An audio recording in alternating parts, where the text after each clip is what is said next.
Focus focus marketing नाम की एक चीज़ होती है जहाँ पर फोकस वहाँ होता है जहाँ पर होना चाहिए। तो ये जो है, हम आज एक खास मकसद से आए हैं। मेरे लेफ्ट पे पुनीत दीक्षित जी हैं, राइट पे श्वेता बोथरा जी हैं। पुनीत जी ने 1920 का म्यूज़िक दिया है। श्वेता जी ने हमारे साथ ही एज ए लिरिक राइटर एक सफ़र शुरू किया है। तो मैं सोच रहा था कि मैं आज आके आप लोगों के साथ में बात जब करूं तो क्या करूं। अक्सर हम बात करते हैं तो फिल्म की बात करते हैं, मेकिंग की बात करते हैं। तो न जाने मुझे दो महारथियों की याद क्यों आई।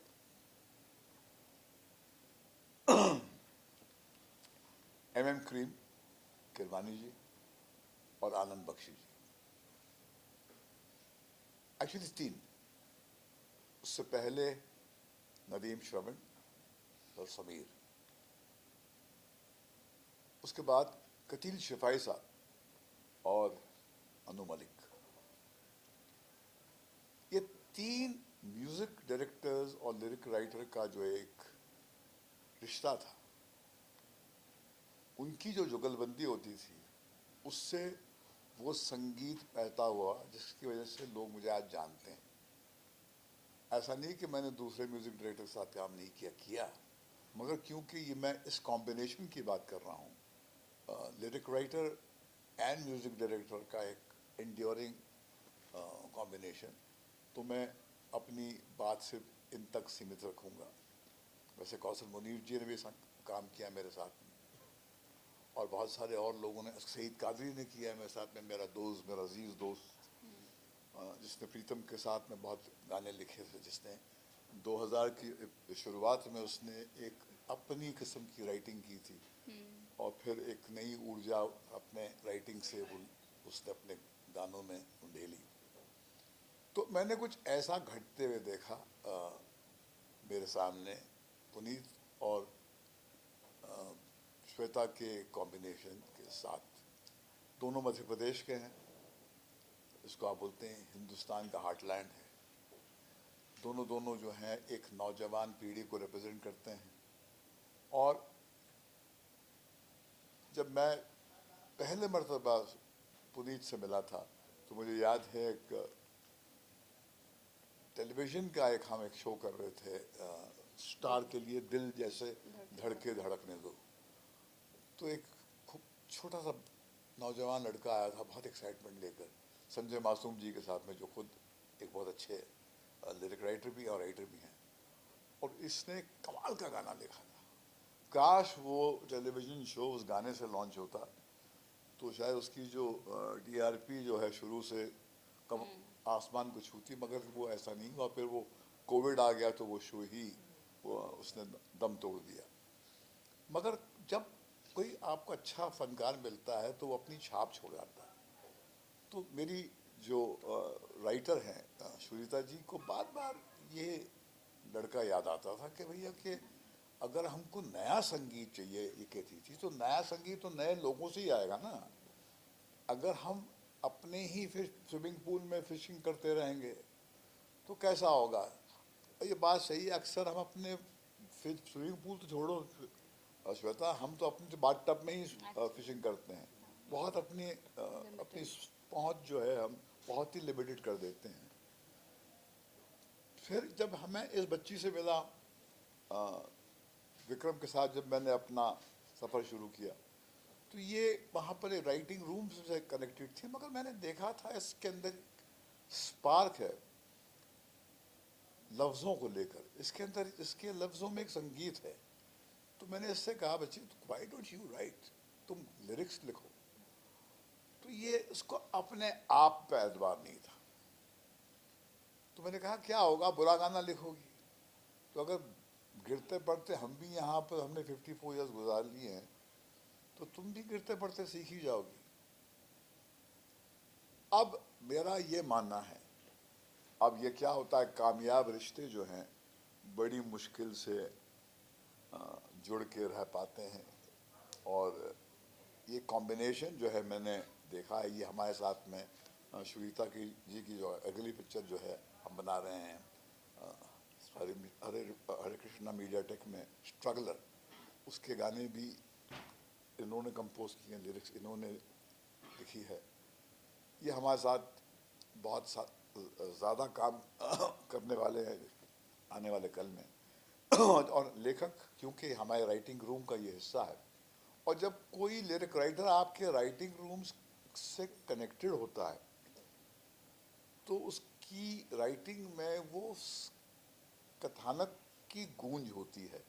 नहीं तो बाहर से जब हम लाते हैं एक लिरिक राइटर तो उसको हम सिचुएशन समझाते हैं, मगर बहुत कोशिशों के बावजूद, बहुत ईमानदारी के बावजूद भी वो कुछ कटा हुआ, कुछ अलग जिस्म का एक हिस्सा लगता है कि आगे जुड़ गया है।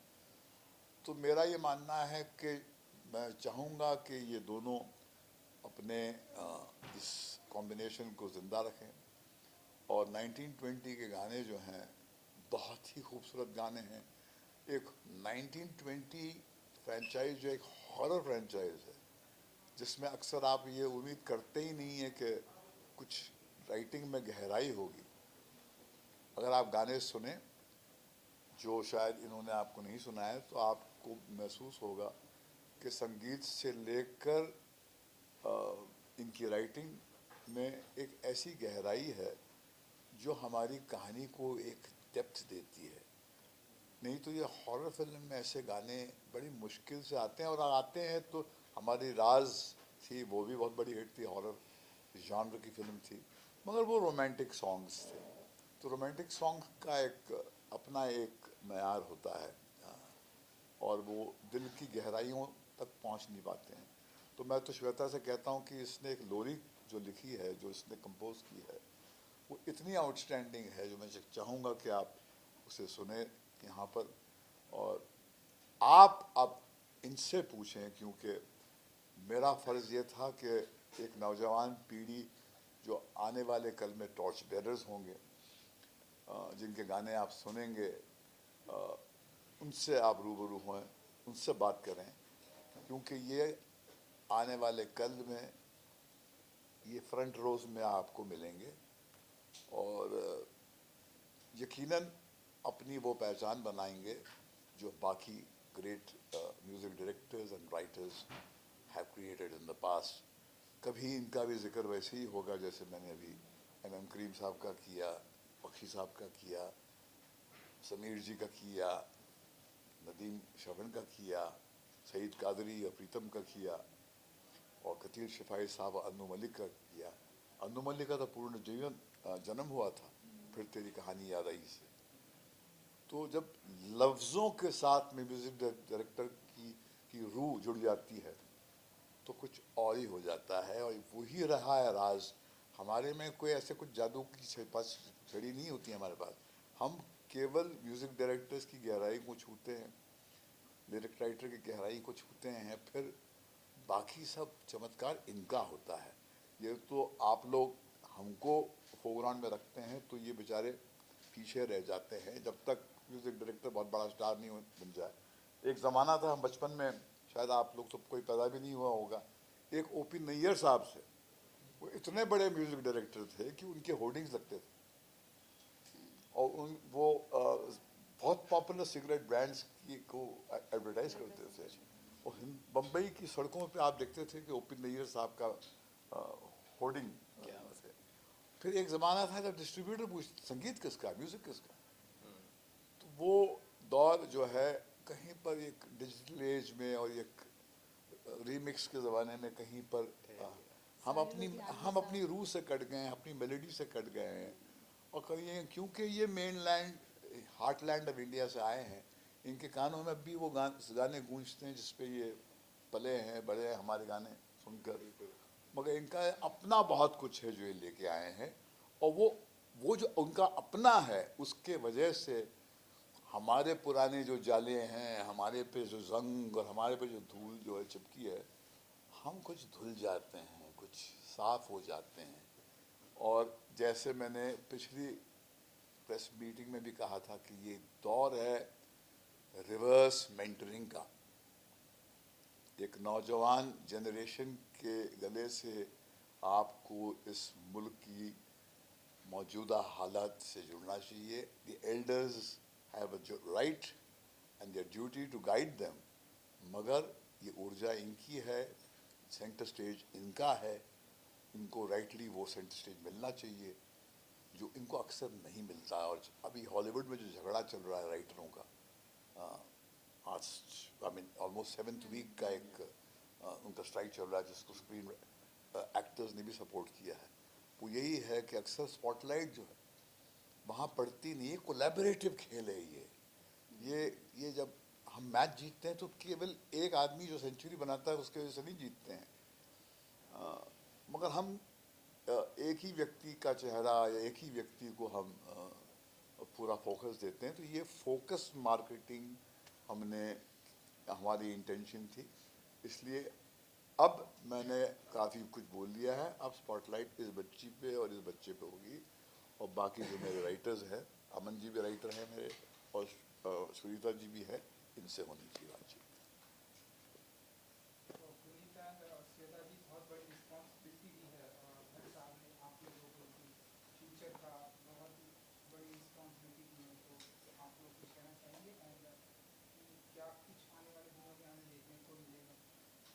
पहले कौन बोले, ये बोले कि ये बोले? सबसे पहले तो मैं एक बात बोलना चाहूँगा. भट्ट साहब की बातों को तो ऑफिशियली ड्रग डिक्लेयर कर देना चाहिए. अरे बाबा रे बाबा. ऐसा लगता है वो जब बोलते हैं तो ऐसा लगता है सुनते ही जाओ. वो बहुत साहब बोलते रहा करिए ऐसे ही. और वो हम लोग वो हो जाते हैं कि इतनी बातें सीखने को मिल जाती हैं. और जो म्यूज़िक हम लोगों ने निकाला है वो कहीं ना कहीं इनकी बातों से ही आया है. एक गाना है वो कहानी फिर कभी 1920 का पहला गाना. मैं उसका एक छोटा सा किस्सा बताता हूँ. दिल जैसे धड़के धड़कने दो के टाइम पे हम लोग सेट पे थे फिल्म सिटी में. तो भट्ट साहब से किसी ने पूछा कि भट्ट साहब आप सड़क 2 के बारे में कुछ कहना चाहेंगे. तो भट्ट साहब ने बोला वो कहानी फिर कभी. एंड मैंने वो लाइन नोट कर ली, यार ये तो गाना है. एंड फिर वो कोविड वगैरह आ गया था तो गाना मैंने बनाया एंड मैम को भेजा था बहुत पहले. And one of the ma'am's favourite song also. तो वो गाना फिर मैंने जब भट्ट साहब को सुनाया तो ये किस्सा बताया तो देखिए 1920 में वो गाना आ गया फाइनली. अच्छा. तो ऐसी इतनी सारी बातें हैं जिसको हम लोग कुछ बोलते तो हम लोग है नहीं क्योंकि बोल ही नहीं पाते वहाँ पे बैठ के. तो सिर्फ सुनते रहते हैं. लेकिन सुनते हुए भी हम लोग बहुत कुछ निकाल लेते हैं. इवन श्वेता तो पूरे टाइम वहाँ ही रहती है. तो मैं सिर्फ चुराती हूँ. तो कंटेंट तो यहीं से आता है और यहीं से आता रहेगा आने वाले समय में. तो जो भी आपको सुनाई देगा दिखाई देगा वो रिफ्लेक्शन तो भट्ट साहब का ही है. और एज यू नो ऑल की भट्ट साहब का मेरा मुझ में कुछ नहीं, मैंने भी कहीं से हासिल किया है. तो जैसा कि आप लोगों ने तो सब देखा है और हिस्ट्री भी है कि भट्ट साहब के निकाले हुए गाने, फिल्म्स, एवरीथिंग जो कि इतने मज़ेदार होते हैं, कमाल के होते हैं. मैंने भी वहीं से सीखा है. एज स्कूल गोइंग किड 2008 में मैंने फर्स्ट टाइम 1920 के गाने सुने थे और मैंने बोला था वो कमाल का म्यूज़िक है, बहुत अच्छा म्यूज़िक है. फिर मुझे भट्ट साहब का नाम पता चला एंड विक्रम भट्ट सर का नाम पता चला. और मैंने सोचा कि अगर कोई म्यूज़िक को मेरे समझ सकता है या उनको थोड़ा पसंद आएगा तो वो भट्ट साहब हैं. एंड देखिए डेस्टिनी की आई एम डूइंग 1920 का एक सीक्वल. तो this is kind of a success to me. And इसके लिए आपको इनको थैंक यू बोलना चाहिए. पुल तो इन्होंने बना के रखा आपके साथ. श्वेता मैम अगर हमारे बीच नहीं होती तो शायद मैं तो भट्ट साहब तक नहीं पहुंचता.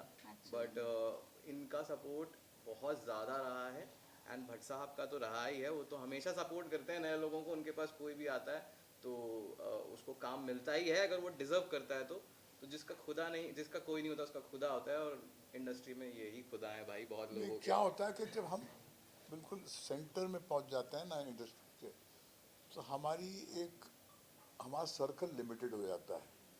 तो मुझे याद है कि सोनी जो इंटरनेशनल लेबल के जो एक रिप्रेजेंटेटिव आए थे, जिनके साथ हमने कुछ फिल्में बनाई थी,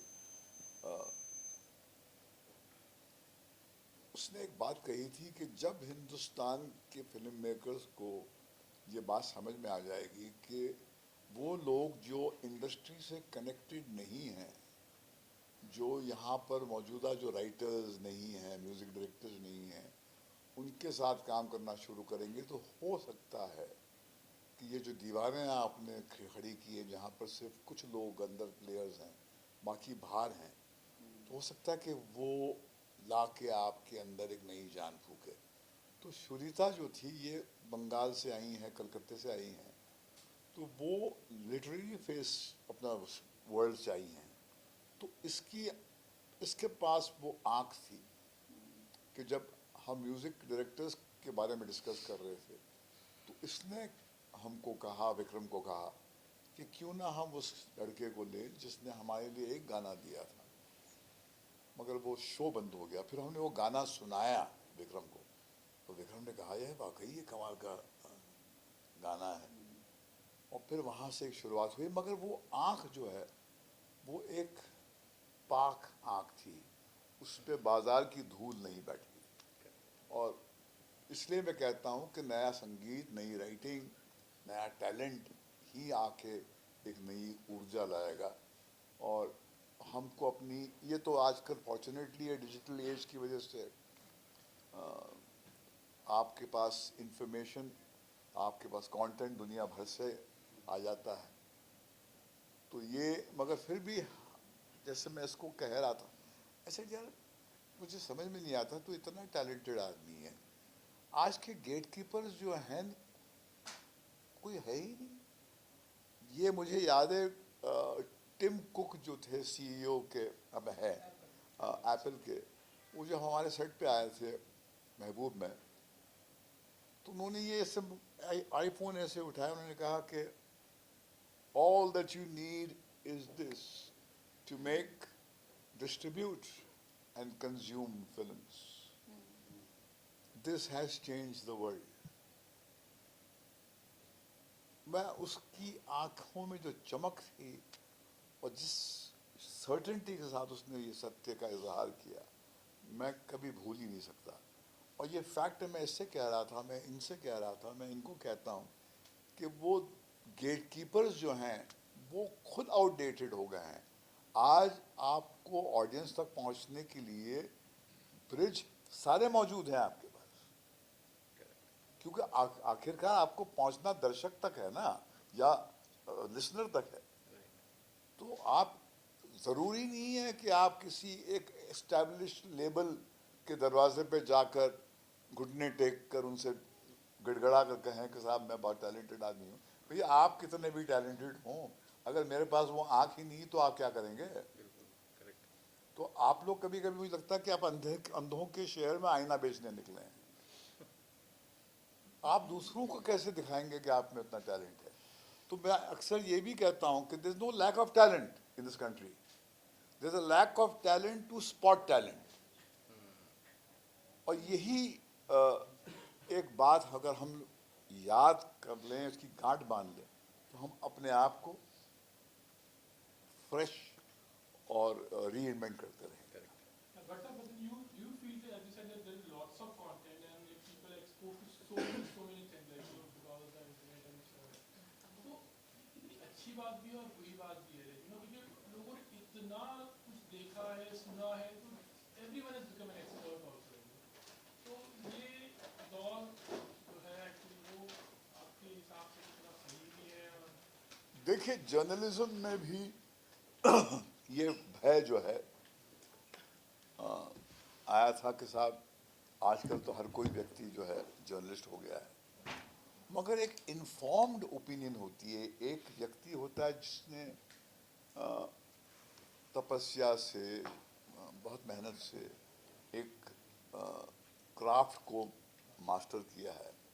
जब उसका आप काम पढ़ते हैं, एक एस्टैब्लिश्ड न्यूज़पेपर हो या एक एस्टैब्लिश्ड नेटवर्क हो, उसका आप कंटेंट देखते हैं, तो उसका कोर, उसमें कोर होता है, उसका अंदाज आपको पेश करने का होता है नया, और वो एक सम्मान करते हैं आपके वक्त का। तो मेरे हिसाब से ये बहुत कुछ चीज़ें बदलने के बाद में लगता है कि एक डिल्यूज है और ये एक सुनामी ऑफ कंटेंट कहीं पर आया। उसमें एक फ्रेज था कि looking for a needle in a haystack, मगर now you are looking for that needle in a room full of needles. उसमें आपको वो कैसे मिलेगा? तो हैशटैग में तो मिल जाती है आपको एक नीड। तो ये वाकई एक अपने आप में प्रॉब्लम है। इसलिए जैसे ये फोकस मार्केटिंग की बात क्यों कर रहे हैं, क्योंकि जब हम अपने फिल्म की प्रमोशन के लिए निकलते हैं तो अक्सर हमारे जो मेन प्लेयर्स होते हैं वो कहीं पर एक्लिप्स हो जाते हैं, पीछे रह जाते हैं।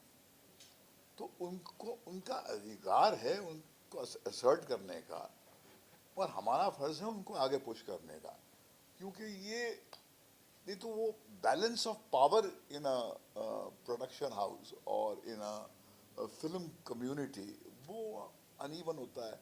ज़रूरी नहीं कि सिर्फ आप जब बहुत बड़े स्टार बन जाएं और वो आपके एक्स नंबर ऑफ गाने जो हैं वो बिकें, तब जाके ही आप दुनिया को बोलेंगे कि साहब हाँ ये व्यक्ति तो कमाल ही है, और बाकी जो है जो बैकग्राउंड में है उसको आप फोकस ही नहीं देंगे।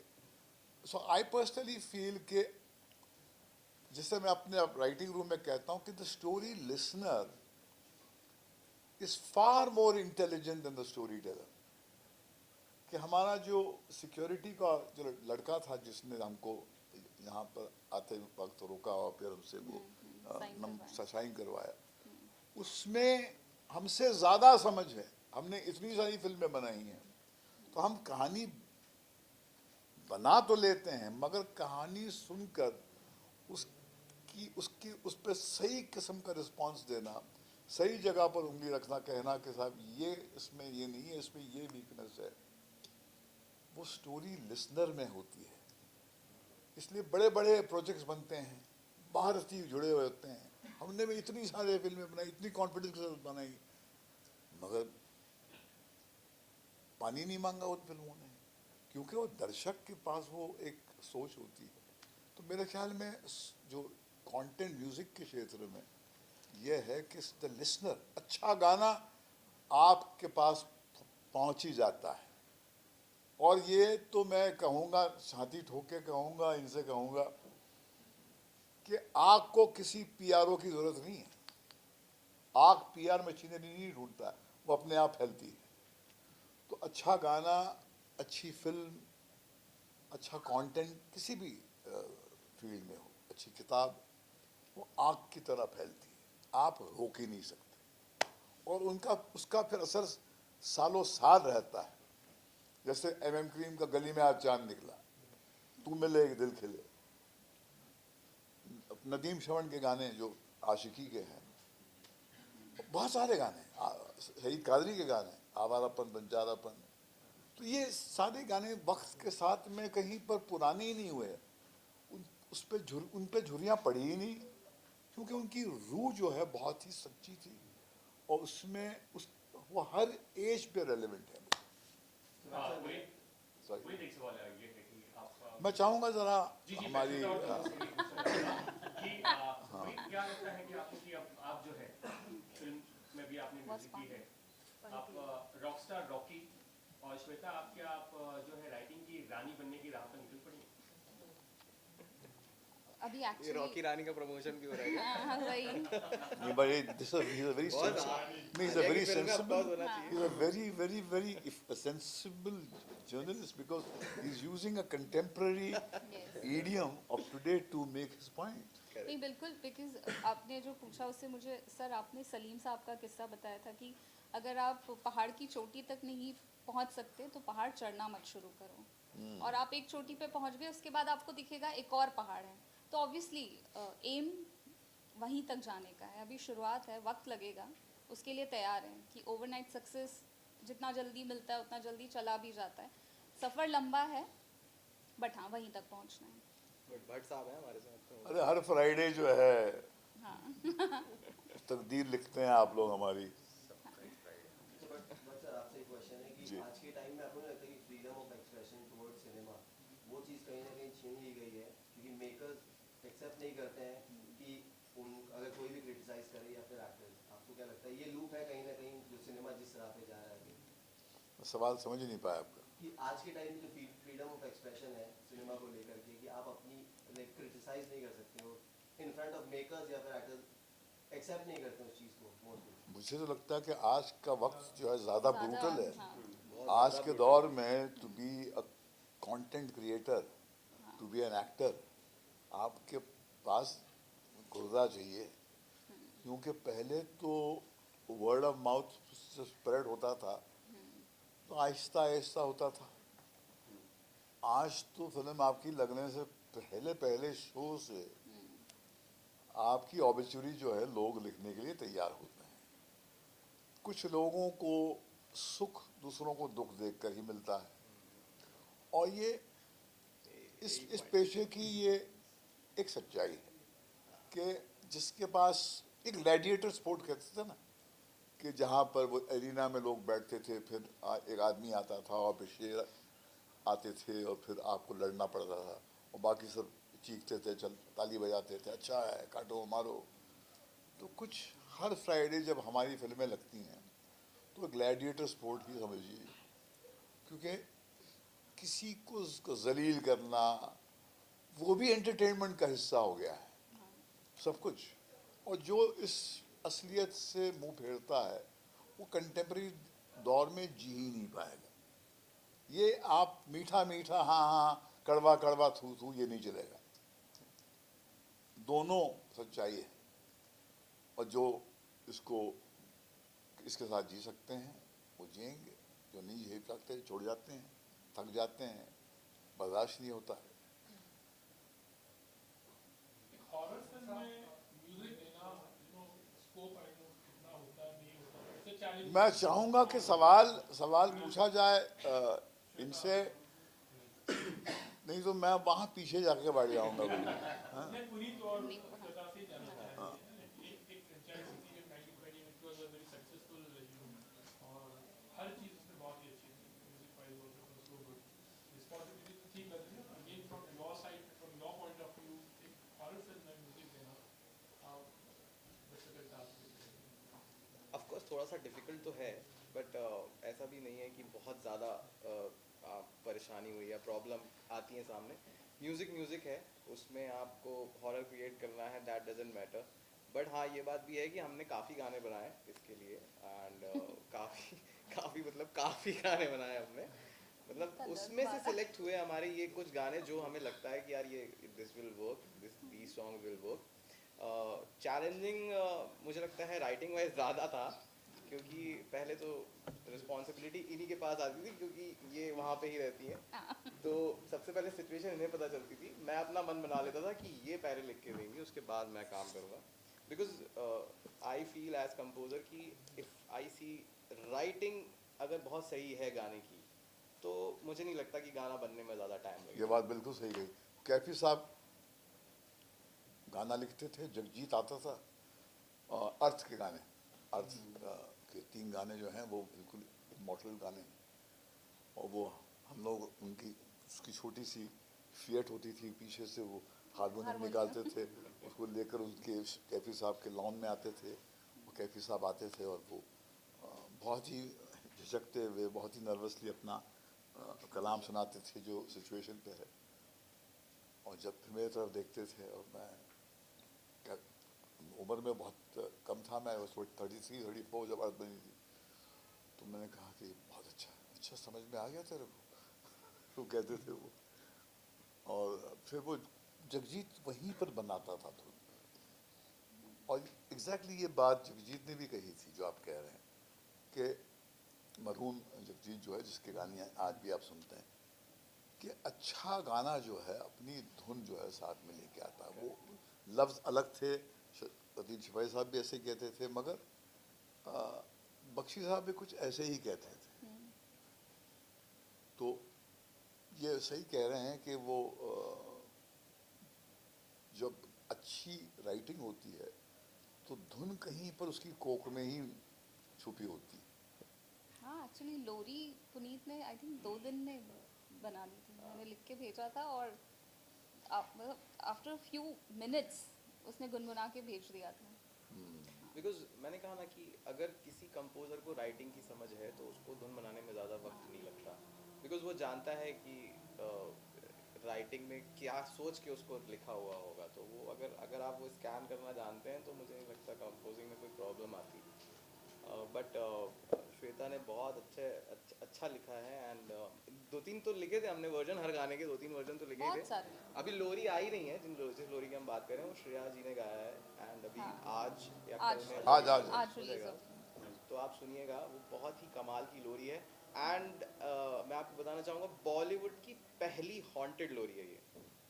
आज तक कभी भी हॉन्टेड लोरी नहीं आई है यहाँ पे, तो हाँ, मेरे ऐसा ख्याल लगता से- कि यूक्रेन में कोई हाँ। यूक्रेन में जंग चल रही है, उसमें माँ जो है अपने बच्चों को Exactly. एक सुलाने के लिए एक लोरी सुना रही है। तो मुझे लगता है कि सबसे ज़्यादा इस गाने को हाईलाइट मिलेगा बिकॉज एक तो लोरी है, ऊपर से हॉन्ट है। तो जिस तरह से हॉलीवुड में ललबाइज आते हैं, हॉन्टेड ललबाइज, हमारे यहाँ नहीं है। This is going to be the first.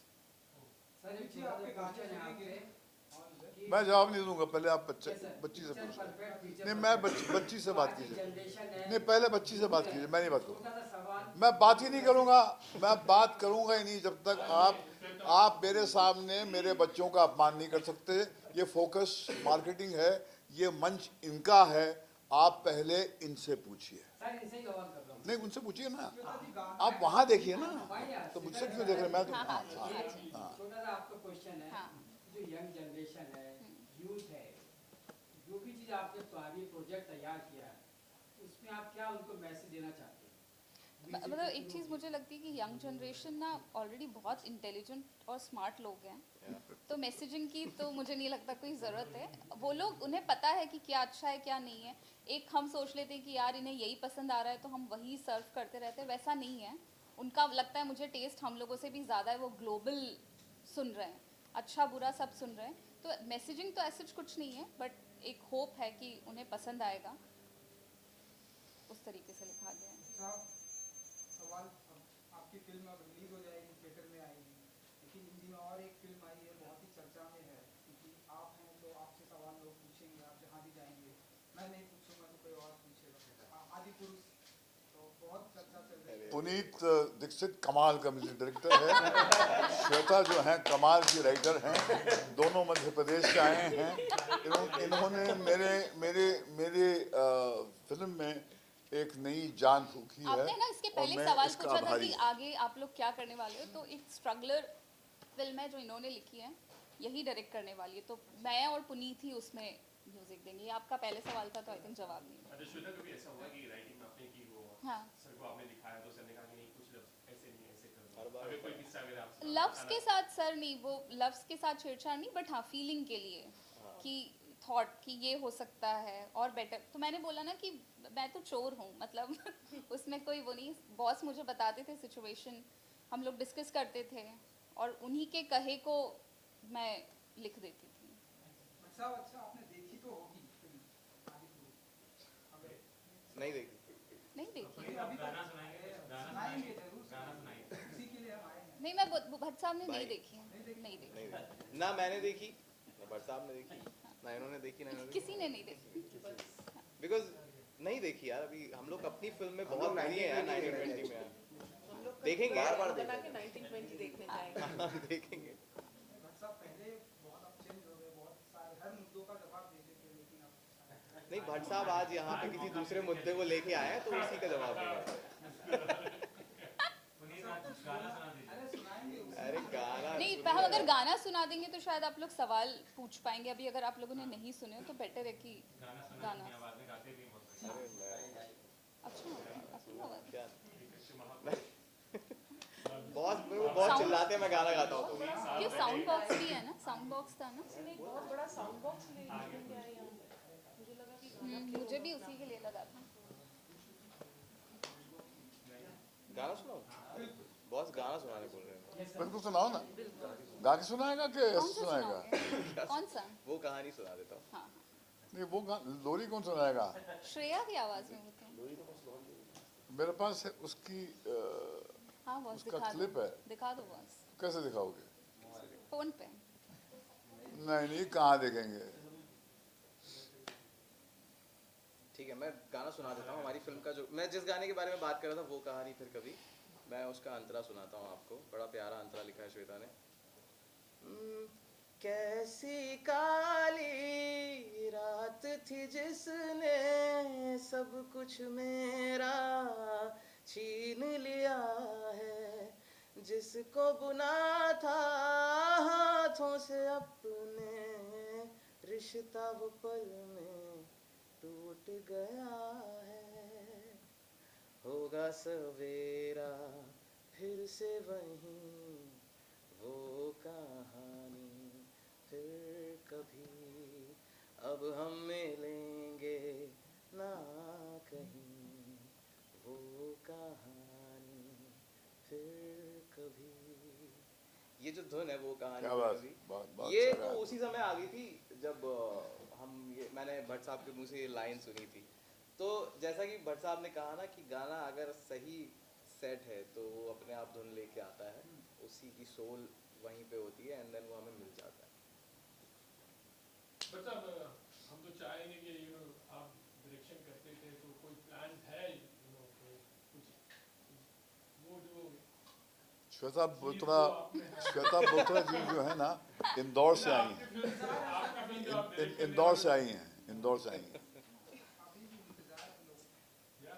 Shweta Botra जी इंदौर से आई हैं, ये जबलपुर के हैं, जंगलों में रहते हैं, बाघ के साथ घूमते हैं। और मैं बार बार पूछता हूँ कि यार वहाँ पर शेरों की दहाड़ सुनकर तू यहाँ पर कैसे आ गया?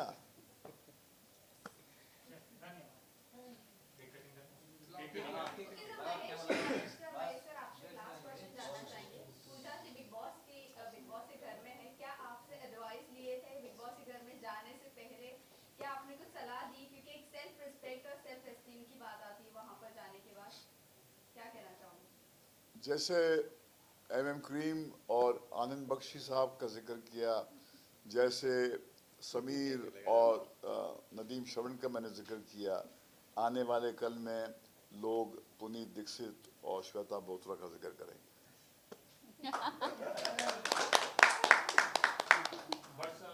की फिल्मों में दिखाई नहीं है ना, मतलब डायरेक्ट कर रहे हो वाली नहीं। ये डायरेक्ट करेंगे अभी अगली फिल्म, उसमें भट्ट साहब भी रहेंगे। वो सरप्राइज हो सकता है। हाँ। सरप्राइज थैंक यू हो गया? बस आपने पानी पिया? अब मैं भाग रहा हूँ। केक कटवाना है बहुत आपसे केक कटवाना। नहीं, मैं नहीं काटूंगा, तो पर आप रहेंगे ना, हम एक और लेफ्ट, थैंक यू। बहुत सारे आपस घर के आसपास बहुत सारे सर राइट से लेफ्ट तक देख लीजिए बस एक बार। सेंटर थैंक एक पुनीत से के साथ हाँ, आ जा मेरी जान, क्या लिखा तूने? Something times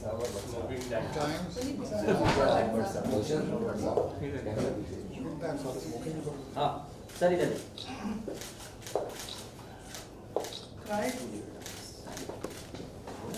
सर आपके लेफ्ट, सर आपके लेफ्ट यहाँ पे थोड़ा टर्न हो जाएगा। Thank you. थैंक यू हो गया।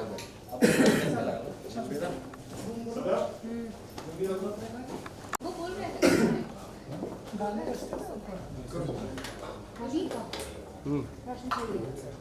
आगे जा। तू आ गया?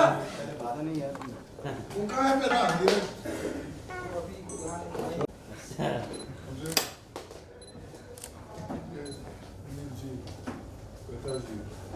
कहाँ नीरज का? आज नहीं है, मैं वो है मुंबई में ही। अच्छा, दिल्ली चला गया। कभी आते रहते कभी सीरियस लग रहा, चक्कर क्या है? नहीं sir.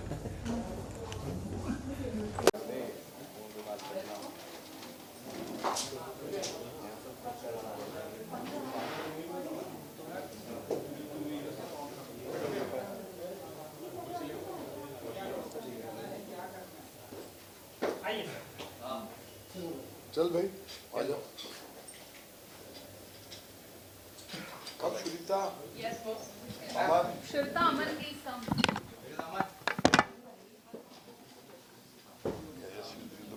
Rightly. Come closer, Shri. Yes, boss. Come over here, we can check those well. आपका क्या है ना बॉस के You can come here.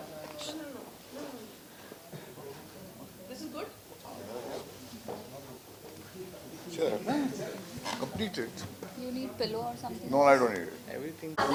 आइए काटेंगे आइए चलो आइए काटेंगे आइए क्या कर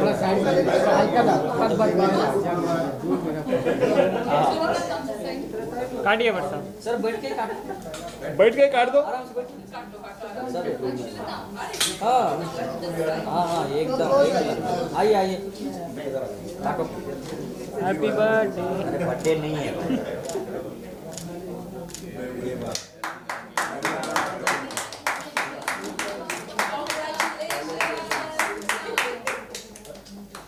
आइए काटिए व्हाट्सएप को खिलाइए आते हैं थोड़ा सा ऐसा मुंह के खिलाओ खिलाओ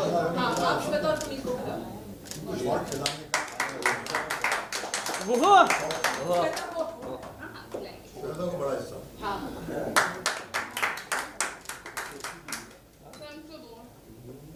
या थैंक यू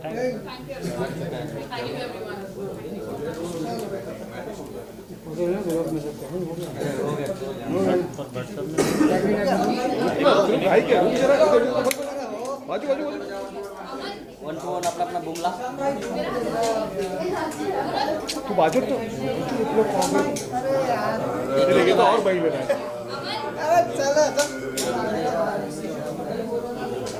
अरे सामने ये सामने से विनोद हटना क्या पागल है सर गाना क्या गाने कर रहा है बीच में? मेरा राजा मेरा गुड्डू मेरा पप्पू आ जाए ढाप रहा हूँ ढाप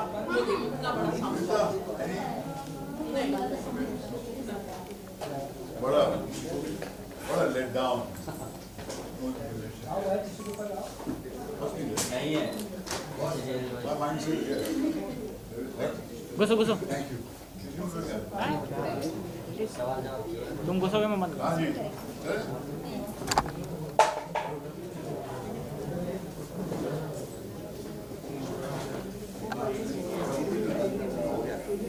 अरे